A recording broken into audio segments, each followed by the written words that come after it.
City Straight Talk. I'm Chip. And I'm CJ. And it is Monday in the Riv. And we had a lot of things going on here. And CJ wrote a very, very good, as always, but it's It could have been better. A lot of subjects. So let's start with the $50,000 waste of money that the tourism, this tourism study that Paulie do nothing yet, and you started it with a quote. I won't read the quote, but the thing is, this is what you started. This week the mayor revealed he spent $50,000 of the ARPA funds to study tourism in Fall River. You haven't been able to get a copy, what a surprise. But and then you went into the preliminary report that says 2.5% of the visitors are international, with 47 from Canada, 47%, which means it's actually only 1.25 outside of Canada. Then you go on to accurately say that most of the tourism, which is basically zero when you look at it, because if you take away the Canadians, who I'd say about 90% of that 47% come down on the buses for the feast, or their relatives of our Portuguese community in Fall River, you got virtually nothing. And so, look, one thing about studies always come out the way the person who pays for the study. This says, this actually affirms the fact that we have no chance at tourism, because if you look at the amount of people we get, and of course they don't go into depth intentionally, how many of these are actually tourists, or as you said in your weekend flush, are they relatives or former Fall Riverites coming back to visit? Actually, I ran into a former Fall Riverite yesterday at the gym. He's up from Florida for a family reunion for 2 weeks. So, look, this is, again, a total waste of money. Paul will find anything to do with ARPA money except help the people of Fall River. So what's interesting, that's it on that one from me, because I'm not even going to waste my time on this ridiculous report. Well, what's interesting is that that's only the first part of a two-part report. Yeah. The second part of the report is going to be assessing the visitors that happened in June, last month. Couldn't have that already. That's going to happen last month. And guess who did this study? Who? UMass Dartmouth School of Business. I guess they're going over there too, like where old Ed didn't got a job when he got. Maybe Paulie's looking for a job at UMass Dartmouth. That's where Eddie landed. Had a soft landing after the end of his mayoral stint. Before he got into the Department of Education and got a real big job, but he got a pretty soft landing. Everything he did, he commissioned a study from UMass Dartmouth, and then he got a job there. What a surprise. But look, like I said, this whole thing, they must have somebody, they really want to make a tourism director to give basically a freebie job, because this is ridiculous. But let's get down to the real. Did you know we had a tourism council? I'm sorry? Did you know we had a tourism council? Not really. I think I did hear somebody talk about a tourism. There are 7 or 8 member council committee of tourism. They're calling it the Tourism Council, and they're part of Viva Fall River. You know, the one that got all that money from the city, opera money from the city? Yeah. I vaguely remember. I think Linda may have mentioned it. I think Linda may have mentioned tour, because tourism is her big thing right now. But look, this is a joke, but let's get to the really obscene slap in the face to the people of Fall River.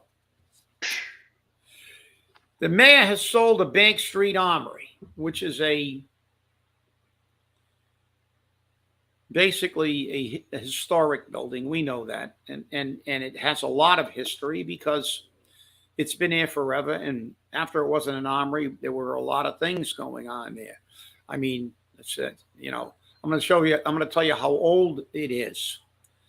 I played National Guard League basketball at the Armory when I was 11 and 12 years old. So, and that was that was at least 20 years ago. Okay. But it's been around forever. I think Durfee played there for a while when the school was in transit. It's got a lot of history that people wanted to use it for as a entertainment complex, but I couldn't believe when you wrote and I knew it, but I see it in writing. It's even more horrifying that they cited that the entertainment complex and venue would be expensive, but so what? It's going to be expensive. It's going to be $13 million or something to renovate it for these apartments. But it would be detrimental to the Narrows and Black Box Theater in the area. I want to ask a simple question. We have a capitalistic society, and we understand that what controls the market is competition. Prices are always lower when things compete. When have you ever seen a government not do something because it's going to hurt a business, and especially those businesses, because we know who owns the Narrows and we know how tight he's connected to this administration. And I don't know who Black Box Theater is, but they got to have something going on too. That's outrageous. They're going to use that, and he actually put that in writing that then they're not going to do it because it might be. So what are we going to do when businesses come in? This is ridiculous. Drive down Plymouth Avenue. There's a drugstore every other block. What is the Fall River going to stop CVS from building pharmacies and Walgreens from building pharmacies? Are we going to stop some small businesses because somebody that's a friend of ours has a business and say, well, we're going to make you a monopoly? This is outrageous. Well, what's really interesting is the actual money that Alan Macomb is going to spend out of his own pocket. Oh, yeah, that's another thing. He's spending $5.1 million out of his own company's pocket. All the rest of that $8 million, 8 point whatever million dollars, is coming from government giveaways, government grants, government tax credits. And I read another article from Commonwealth Magazine. I love Commonwealth Magazine. I really do. They always give the shaft to everybody. And it came out right after Carol Fiola said how beneficial the HDIP program is to the city of Fall River. No, it's not. The HDIP program is not beneficial to the city of Fall River. It's beneficial to the market rate housing developers. The people who live in Fall River are not benefiting from this. And Commonwealth Magazine said that the people who need to benefit from this is not benefiting from it. Okay, well, yeah, it's causing more housing to be built, but guess what? It's expensive housing that people can't afford. What good is that? Well, after she got done saying that, which was a total con, and we know it, but didn't her husband actually say on the record when he answered a question that even people with vouchers could not afford the rents at these places that are in the HDIP area? Right. I mean, talk about a con job. That's like 2-3 card willies with the fast shuffle here. He's, oh, the HDIP's a great program. Yeah, we're going to get, it's like this, like now, this lunacy of, oh, we're going to put 7 units in. We got 95,000 people in this city, and we have a lot more than half of them are having major problems with their rent. And 7 units, they're building 63 in Somerset. They have 18,000 people. Do the math. This is a con. They do not care. They do not want poor people. And they didn't even say they were going to do it. They said they would consider it. That's right. If I remember correctly, the verbiage said they would consider it, which means that it's not going to come. This is outrageous. This thing, and selling the armory. I think he sold that armory for less money, I think, than the taxpayers have paid for the roofs. Because didn't they get money not once but twice to replace the roof on that building? Yes, they did. Yes, they did. So why didn't Paul give us the armory? The people of Fall River. You mean the people who deserve it? The people who've already paid more than he sold it for. Right. So here's look. And by the way, 37 units. Where are they going to park? Well, that was put in the proposal that Alan Macomber owns the old post office parking garage, which has 2 levels of parking, and he's going to make apartment units either above or below it, and he's going to make commercial units below it to make the park. But you'll notice they keep adding more parking necessary, but they're not adding more parking spaces. So remember, when you start complaining that there's no place to park, especially during a parking ban, during a snow emergency, I don't want to hear it. You elected this guy. And here's the kicker. He's only asking $200,000 for the Bank Street Armory, but they're asking $800,000 for the Sylvia School on Hartwell Street, which is dilapidated, worse than the Bank Street Armory. At least the Bank Street Armory right now is being used as storage for the city. We're not paying somebody for that storage. No, you're right, and this is nuts. But like I said, you touched a lot of bases. You talked about Nelson. I haven't heard from Nelson lately, but he hasn't stopped. And I did have a conversation with him. He's actually putting in another public records request because, surprise, surprise, the numbers he got are kind of they're moving around. We have numbers that are on a sliding scale. As usual, Fall River seems not to be accurate when they give you numbers. When they're taking your taxes, if they're going to make an error, they're going to make an error in their favor. No question about it.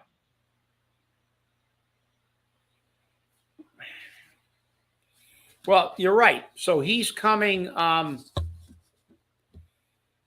He is coming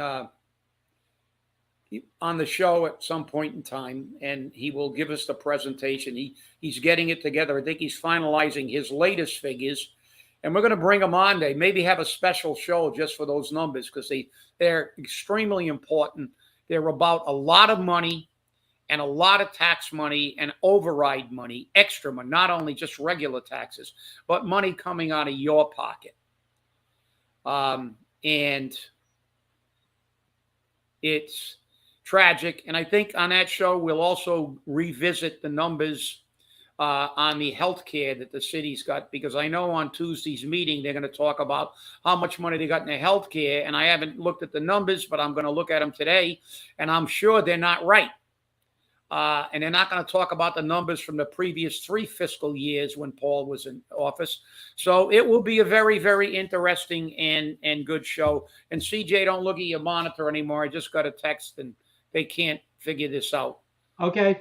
So we were supposed to have a guest, Sam Sutter on, and apparently they can't figure out how to get into the show. So they will have to have a trial run with us at some point in time so they can figure this out.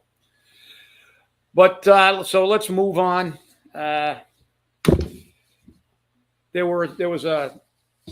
We should have led. I made sure I sent you those numbers and that are going to be discussed in tomorrow's meeting. Yeah, I'm going to look at it. Let's clarify that. If Joe Camaro wants them discussed in tomorrow's meeting, otherwise they may just receive them and place them on file. How many times have we heard that one from the lack of representation from the president of the city council and the vice president of the city council? Okay, these are numbers which should be discussed, but they don't discuss them. They don't review them. Yeah, no, you're right. You're right. And sent on file. Well, these things they're all, it's all a giant con job, and we know that you can't trust any numbers, and of course we can't ask Paul for it. Isn't it? I was thinking about something. Just think about this. Remember when Laura Washington said on a local radio show that, there's no need for us to discuss the numbers. I just go right up to Paul's office and he explains it to me. I get the numbers from him. Not that she's supposed to check those numbers because they're check and balance. But now, wasn't he recently on the radio saying he's not even in the loop? Right. So how can he give her the numbers? When he was asked for the numbers, he didn't have them. When Nelson pressed him on a figure, he goes, well, I don't know. I'm not in a loop. No, you're only the mayor. It's only your budget. It's only the taxpayer money, but you're not in the loop. You are the loop. When it gets sent down to the city council, am I in error when I think that it's sent from the mayor, not from the finance team or anybody else? It's an appropriation. Remember, the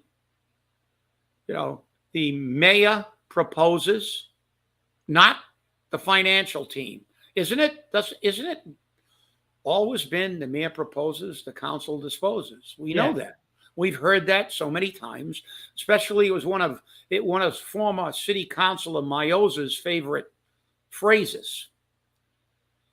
But now we see how disingenuous all these people are, how they fundamentally lie through their teeth about everything. I go to the mayor. Now the mayor says, well, I don't have any idea what the numbers are because I'm not in the loop. So really? This is the way you run a city. Well, this is the way you run a city into the ground, and that's where we're headed. But I want to get back to this other thing because we, ironically enough, and it's a tragedy, but it's also an indication of an issue about not dealing with stuff. There was a fatal crash in Wareham where a 17-year-old and 19-year-old riding dirt bikes crashed into a motor vehicle and they were killed.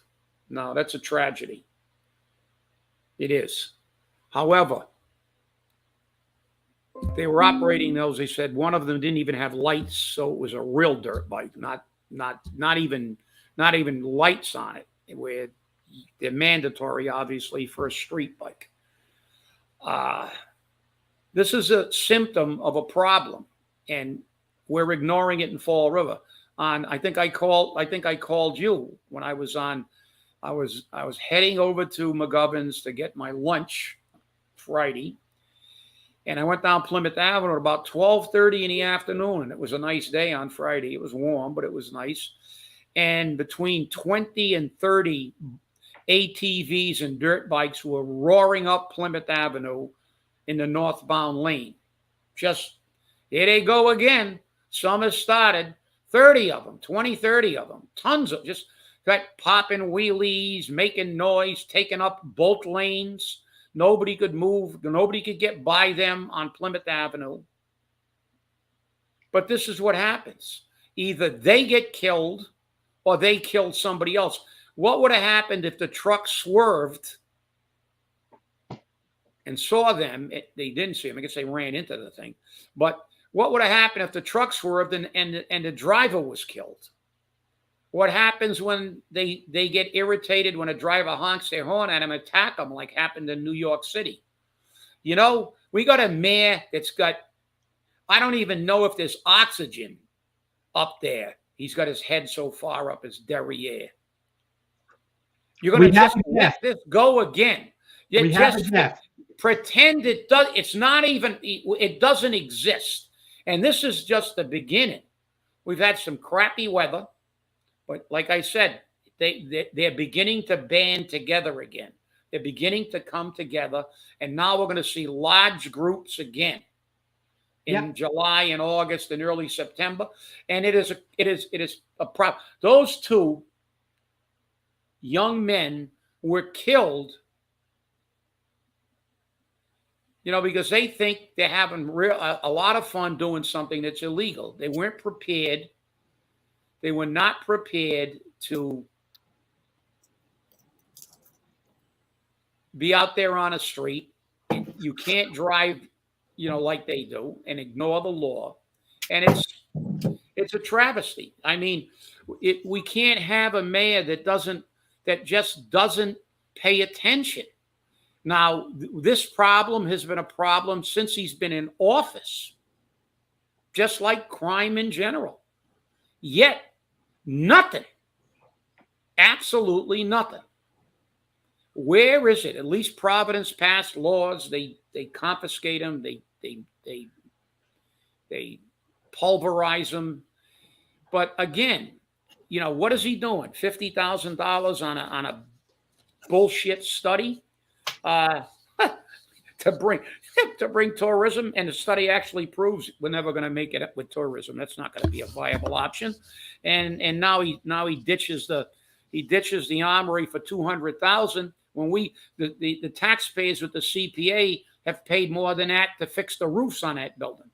Yep. And he protects the key, again, to go back. He protects businesses that are friendly to him. I've never in my life in a capitalistic society heard of a city government that will not use a complex because it might, and I'm going to read from your weekend flush, the venue would be expensive and would be detrimental to the Narrows and Black Box Theater. So what? Well, who owns the Narrows? CJ? Patrick Norton. Patrick Norton. And we all know how friendly they are, don't we? Yep. So the mayor is not going to build a competitive thing, even though in basic economics and in capitalistic society, we know that competition breeds better deals and an environment for the consumer. But our mayor is not going to do that because he's going to take care of his friends. And they actually put that in print. I cannot believe they actually put that in print. Yep, so that's in the I see that Sam Sutter we see his face. I don't know if he's got his mic working. Are you there, Sam? Can you hear me? We can hear you yes, just fine. You are officially on. So I'm excited about it. I'm glad you're seeing my not so handsome face, but it's the one I was born with, so I'll take it. And I'm really happy to be on the show. I'm really happy that you are no longer voiceless. You guys are an incredibly important part of the city. I'm not sure you realize just how important. I know that you haven't always supported me, and that's okay, but you're always out there looking, scrutinizing, I think would be the right word. I know you love vocabulary, Chip. I don't know you as well, CJ, but you're always scrutinizing what the politicians are doing and calling them out. And I admire you for that, even though it hasn't always been good for me. So I'm happy to come on your show. I had a main purpose in coming on your show, but I also have other purposes as well. So, the main purpose is that once I announced there were some attacks on me from what I call social media warriors, social media Green Berets, Chip. You were a real Green Beret, putting your life on the line for, I think, 3 or 4 years in the jungle. But these are social media Green Berets. So they're tough and gutsy on social media. But do they have the guts to come on your show now, announce who they are, and say the same things that they say on social media? I'm here to defend anything they say. I'm proud of my record in public life. It was really, I think, a total of 10 years, 1 year running for DA, 8 years being DA, and 1 year being mayor. And there isn't anything that I can't defend. Did I make a few mistakes? Everybody does. Would I do some things differently in retrospect? That there isn't anybody that's been in public life for 10 years that can say otherwise. But I'm happy to talk about anything that I did. So here I am. Come at me. All right. Well, that's a good opening, and we'll preface before we get into this, because unlike before, we're not restricted by time. We can go We can go as long as we want here. And but unlike many other platforms, we have always been fair and allow anybody that disagrees with us or has a dissenting opinion. We make an invitation on every show that they are welcome to come on. And that individual, and we did cover it on the show, who wrote that article and remained anonymous. He can come on anytime he would like, and he can engage you because we do not, we're not afraid to have people who have a different opinion. As you know well, because we did discuss Hegel, and I'm not afraid of an opposite opinion. And we're not afraid to talk about anything because we have opinions and we have facts. But an individual, we did cover it. An individual made some kind of vague innuendos. He talked about checkered past and things like this, and it was related to something in New Bedford. So, and I know that you want to, and of course you're free when you get through with that to discuss what we were talking about the Bank Street Armory. But since you're here, that individual, I can pull up, if you'd like me to read the text, I could pull it up. But if you want sure. would you like me to do that? Yep, whatever you want, Chip and Okay. CJ, whatever you guys want. All right, let me get to that text. Let me get to those two texts. And This is where Chip usually gets lost in the show for looking through his texts. yeah.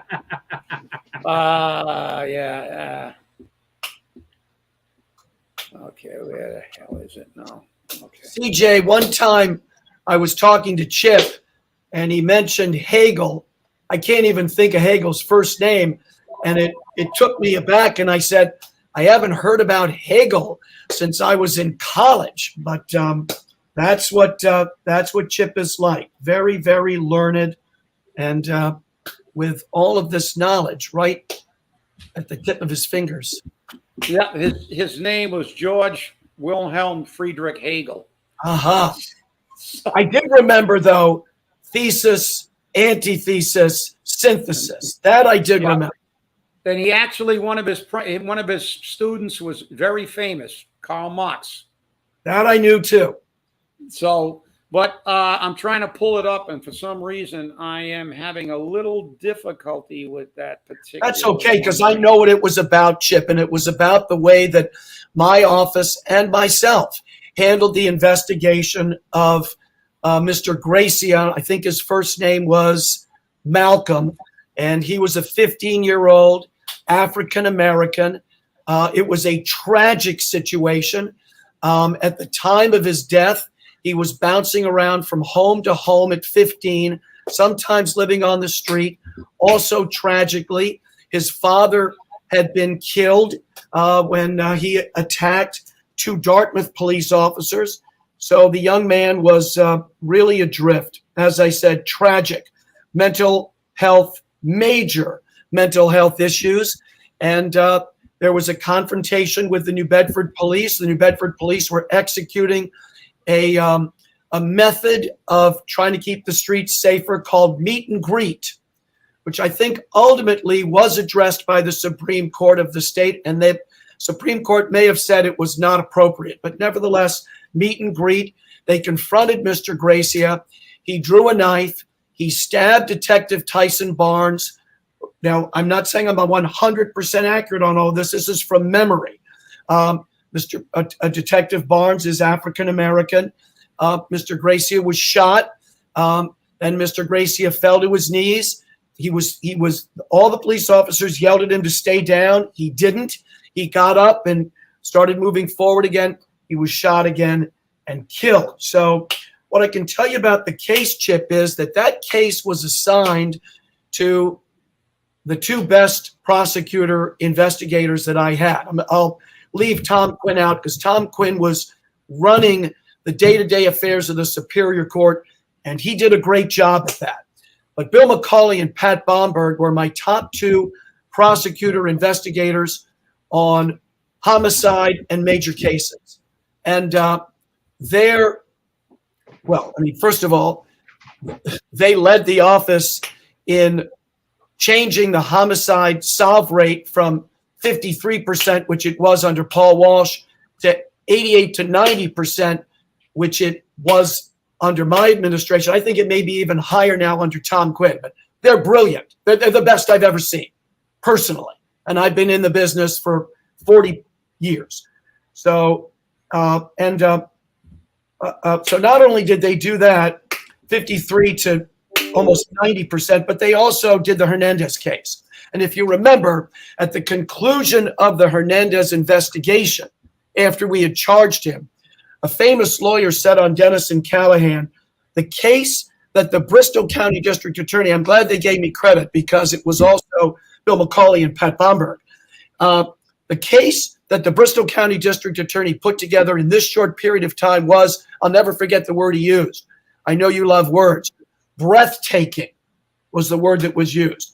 So the same two people, okay, the year before, did the Malcolm Gracia investigation.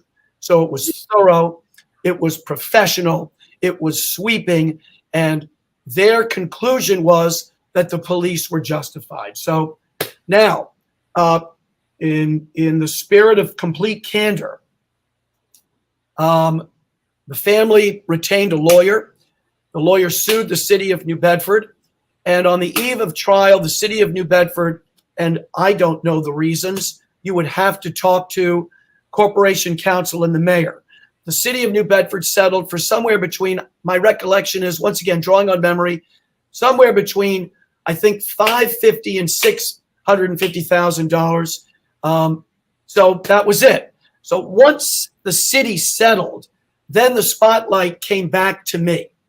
So if the city settled, then why did Sutter say the police were justified? Well, first of all, they're two different, it's apples and oranges. So there are other factors that the city was considering. My sole consideration was, were the police justified in shooting, particularly the second round of shots? And I determined that they were. And so did, obviously, Bill McCauley and Pat Bomberg. And interestingly, Chip, if I'm not going on too long, there was a law firm from Boston. Actually, there was a lawyer from WilmerHale. They wanted to discuss it with me. Once again, I'm always open. I believe in what I do. So sure, I said, come down, let's talk about it. We sat around the conference table at the DA's office, 3 lawyers, and myself, Pat Bomberg, and Bill McCauley. And I mostly listened. And I can tell you who won that argument. And it was Bill McCauley and Pat Bomberg with respect to their investigation. So there it is now. In 2020, I believe, or 2021, you could look it up, the Boston Globe, following the city's settlement of the case, did a story about the case. And one of the issues was, obviously one issue was, were the police justified? But the other issue was, should the local DA be doing these investigations? Now, I had never really taken a hard look at that. There were cases that I felt I was in the middle of a conflict, so I referred the case out. First to Bill Bennett, the distinguished former district attorney of Hampden County. He did my conflict investigations from 2010 until he retired in approximately 2012, 2013. Then an individual named Bill Connolly did it, and he did the investigation on the famous midnight ride of Will Flanagan and Jazel Correa. You could judge for yourself whether you think that was well done or not. But in any case, I believe I know her last name is Murphy. I think it's Shelley Murphy, did a very lengthy story, typical of the Boston Globe, very thorough. And the issue was, were the police, what is the view of Sutter's investigation of what happened? And number 2, should Sutter have even been doing it? And I said, I no longer believe that the local district attorney should be investigating police shootings.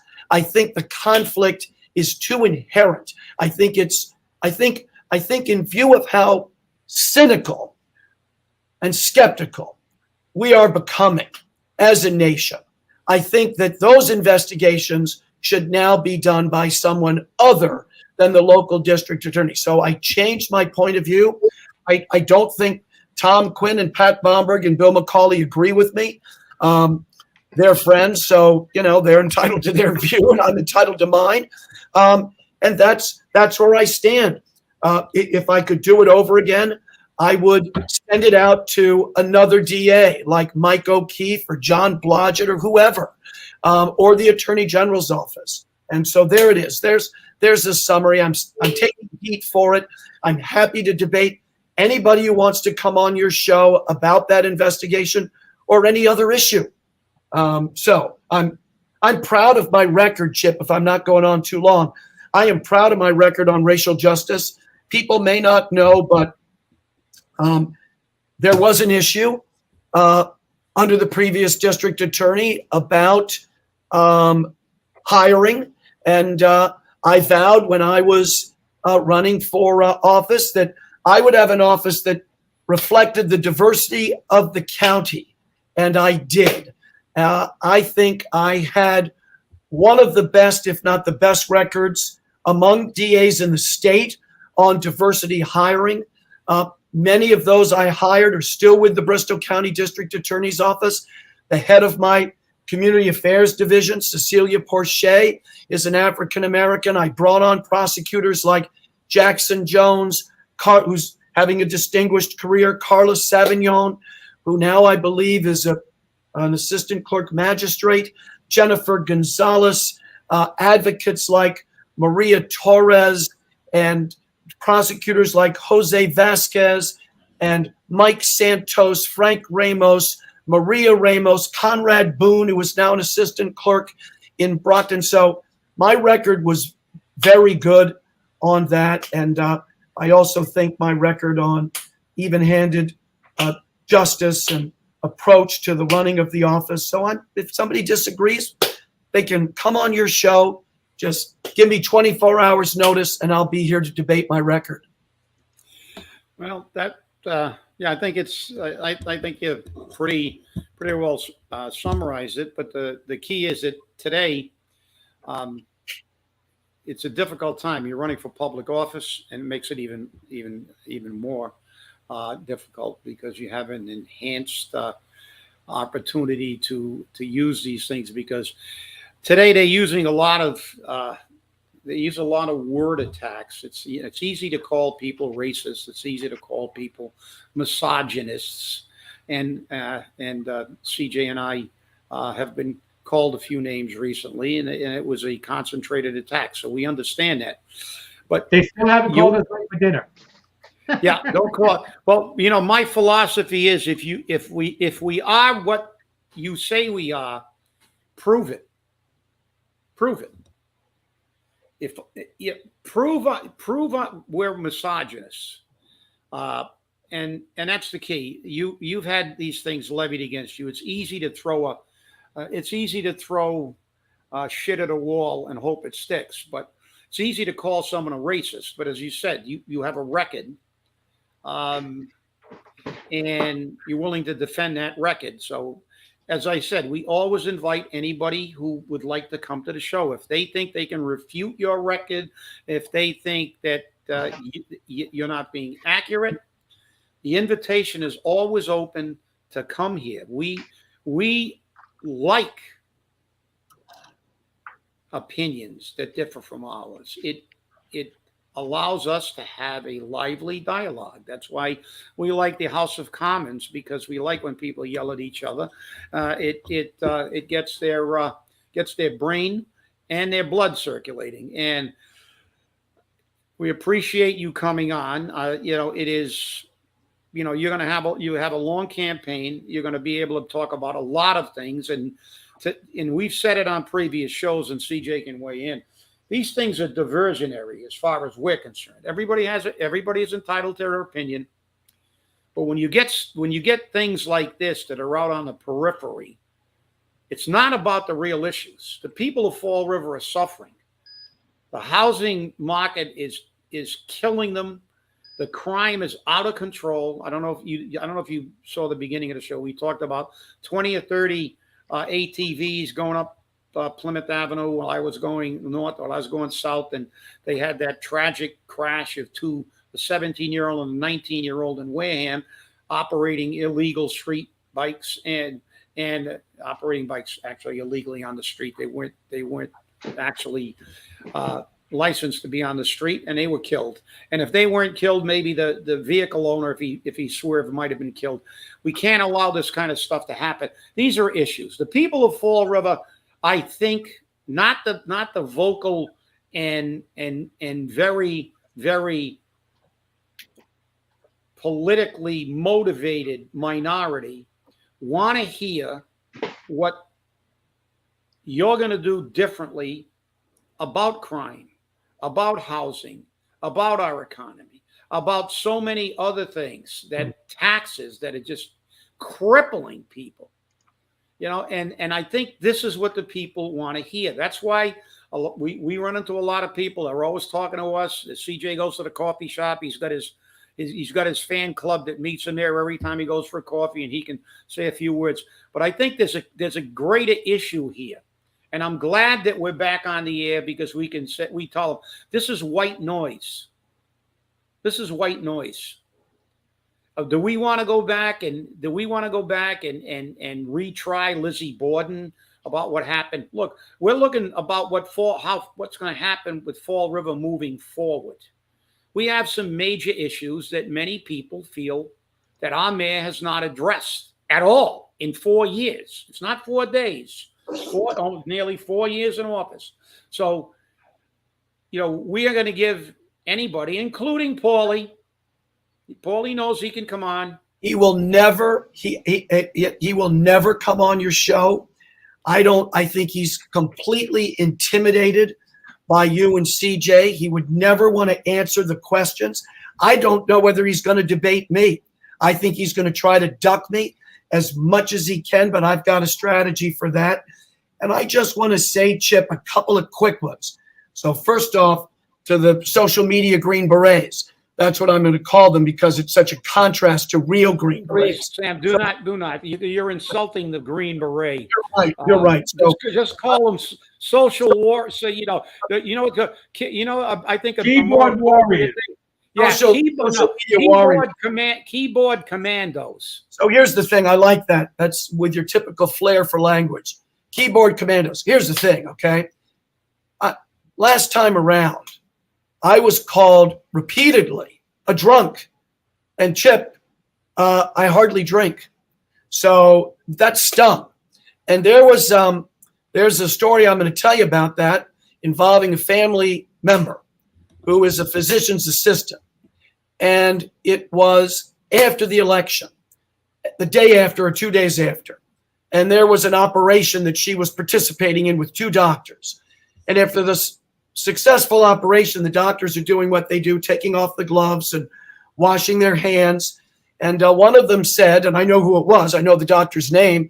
He turned to my wife's cousin and said, "Gee, I'm sorry to hear about your wife's husband, your cousin's husband. I'm sorry to hear about your cousin's husband, Sam Sutter.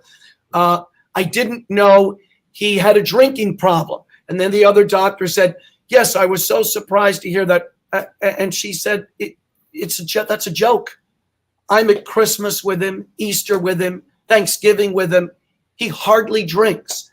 So that's what the keyboard commandos, social media warriors can do. The other one is my wife. I hope she doesn't mind me telling you this, but they called her a slut. They said she was a stripper. I mean, it's nasty, vicious stuff. Now, Facebook is now Meta has improved, because there was way too much of that going on. And apparently they now have a system where you can call up and you can get those kinds of comments stopped. So that's one thing I want out there, is that just because it's on social media doesn't mean it's true, okay? And secondly, more importantly, because that's personal, more importantly about crime. Once again, Chip, this story, as one of my heroes, John Fitzgerald Kennedy, liked to say, has the distinct advantage of being true. So I'm going door to door on Saturday afternoon, and maybe the second or third door I knock on, lovely woman comes to the door, and we start talking. And she tells me that for no reason that she can think of, her house was shot at 4 different gunshots, if I remember this correctly, hitting the house. And she is at a loss because she doesn't know what's going on with the investigation, and she's scared. So I said to her, do you remember when I was district attorney? My daughter was with me. So who's 20 years old in college. I said, do you remember when I was district attorney? I believe she said, yes, I do. I said, well, when I was district attorney, my team and I cut gun violence, and I'm going to get the data, Chip, before I release my position paper on crime. We cut it well over 50%, over 50%. Jack Souza said in 2006, after a shooting in the Flint, that my opponent felt he had to go address a neighborhood association about. There probably were 50 to 100 people. And he said, we're going to take back our neighborhoods, but he didn't have a plan. And I did. And that's a big part of why I won Fall River as an unknown candidate by 2,000 votes. Imagine an unknown candidate winning a citywide election by 2,000 votes against a 16-year incumbent who had about $800,000 in his campaign war chest. You want to know what I had at the start of the campaign, Chip? Can you see that big fat zero? I had zero, but I had a plan. I had a plan. And I said to this young woman on Saturday, I've got a plan. And Chip, I'm going to roll my plan out next Tuesday. But one thing I can tell you that's a part of the plan, because I've already announced it, is to bring back ShotSpotter. That was working. The gunfire detection system, it's just getting better. The technology is getting better and better. Ron Teachman, former police chief in New Bedford, is a friend of mine. We talk regularly. I talk to him about ShotSpotter. The technology keeps getting better. So we need to bring that back. It's not that expensive, especially when you consider how it's going to work. And there will be other parts to my plan. And I'm going to tell you this right now, Chip. Here's another part, okay? I don't think Paul Coogan has ever gone to the scene of a shooting, okay? I'm going to go to every single one. I know what I'm doing. I'm the guy that cut gun violence by sending DAs to the scenes of shootings, both fatal and non-fatal. I want to work with the police on those cases. I want to get them solved because, Chip, it's not a lot of guys and maybe even some gals that are using the illegal firearms to make our city unsafe.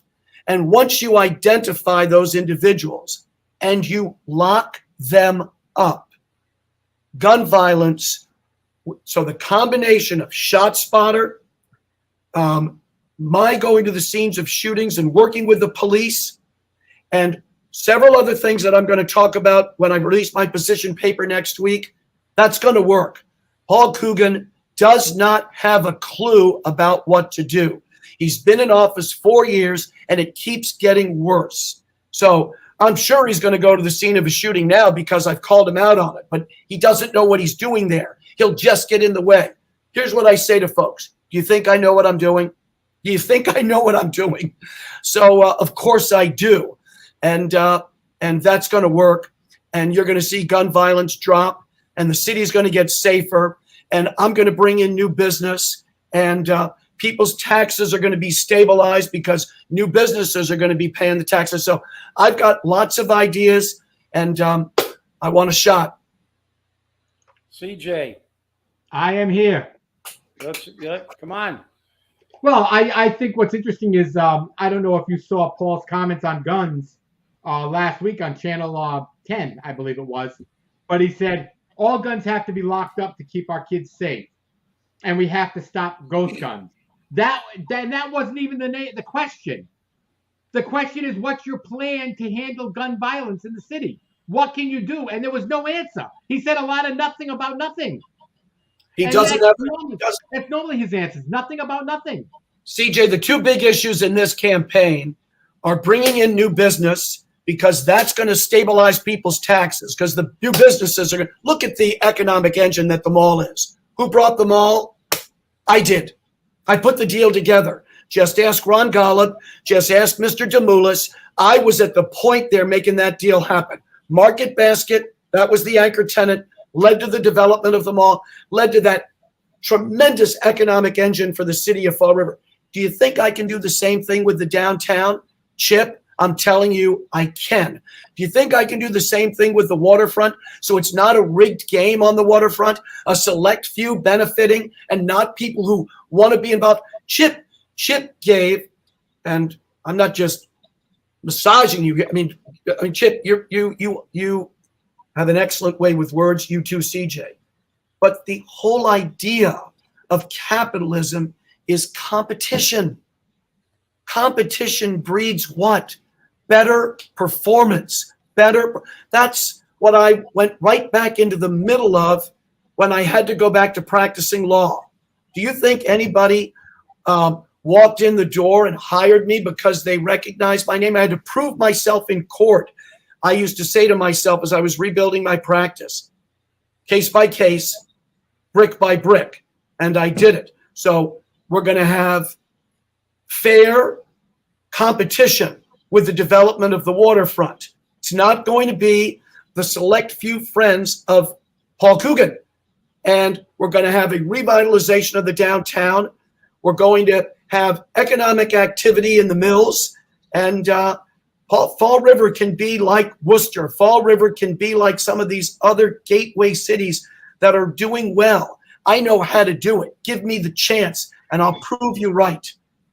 And the other issue, so that's one, and the other issue is crime. That is a huge issue in this campaign. People know that crime is getting worse, and they know that it wasn't getting. Just go back to the Herald News article from January of 2014, when Mayor Flanagan, Chief Racine, and I stood up in front of charts and said, look what we've done to cut crime in Fall River.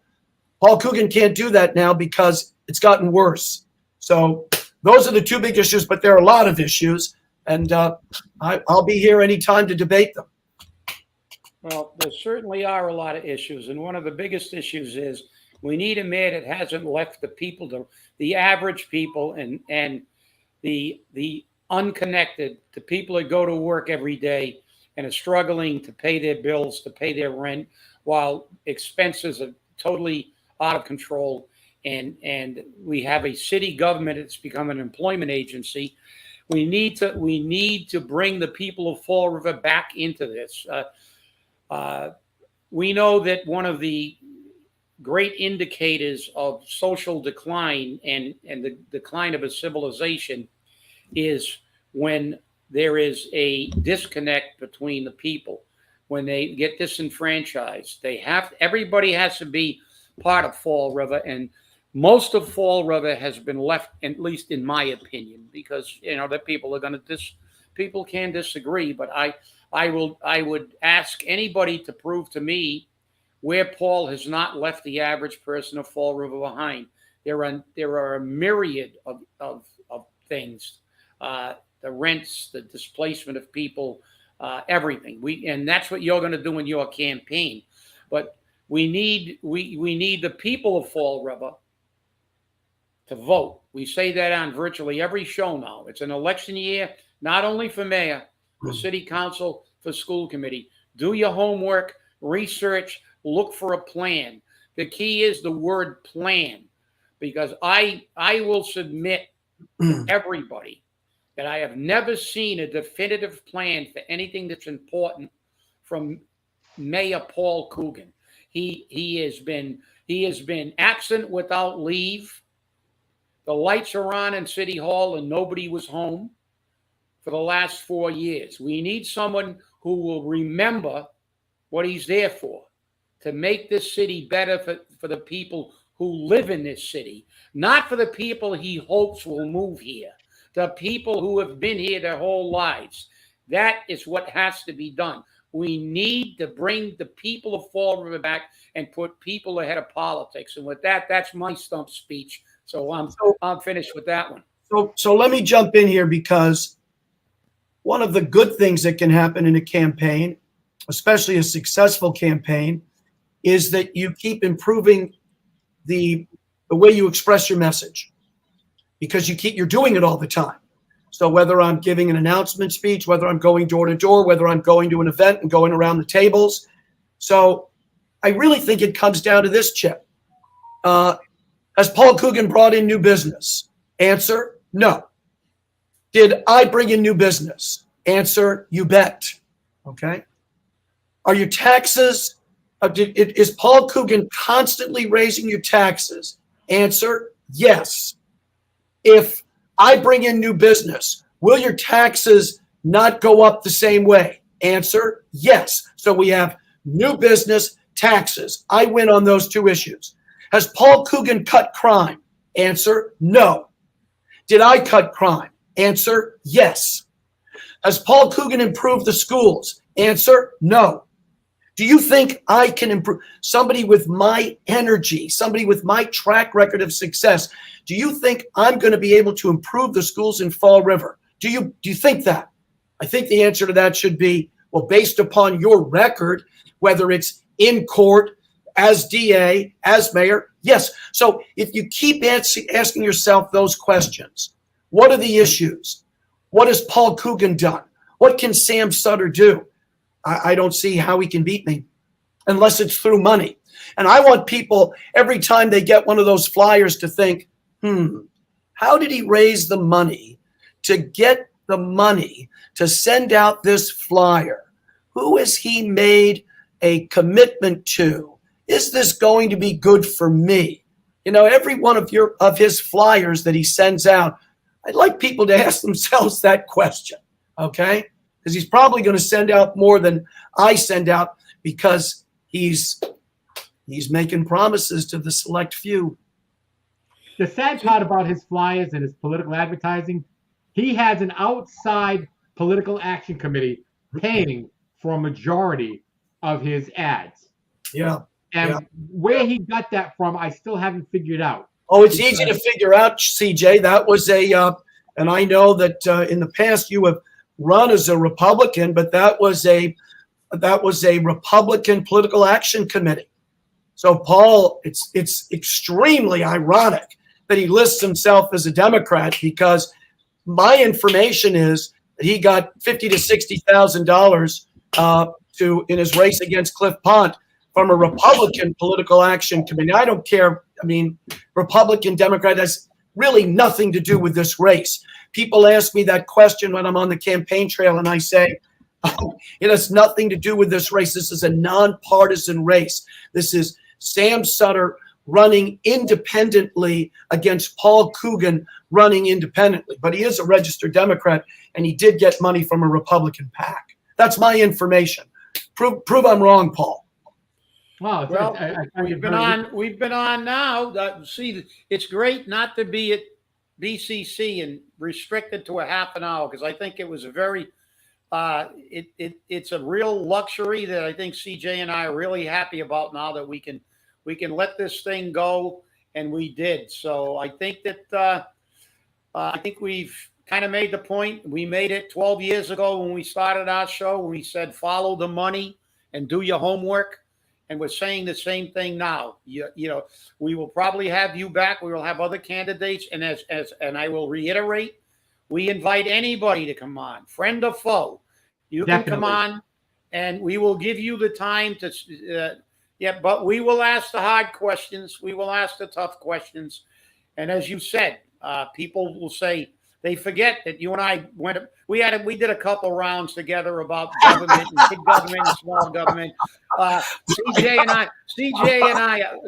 and I are totally we don't care. We will ask the questions that need to be asked. So CJ, You want to wrap this up for us? Yep. I want to thank Sam for coming. It's always a pleasure to have candidates and people. And Sam, you took over and you got your message out there, and I really appreciate it. And I know by watching the viewers, people were appreciative because as soon as we brought you on, all of a sudden the viewer count started going up very rapidly.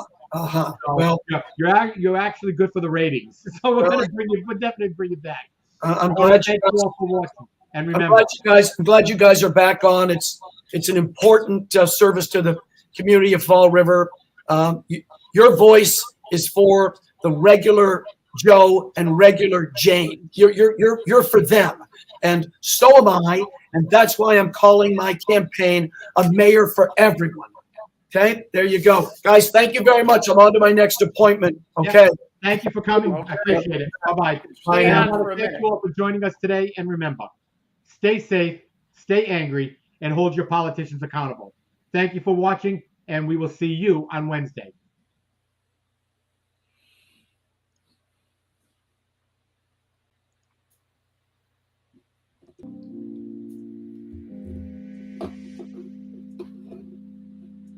CJ, you still there?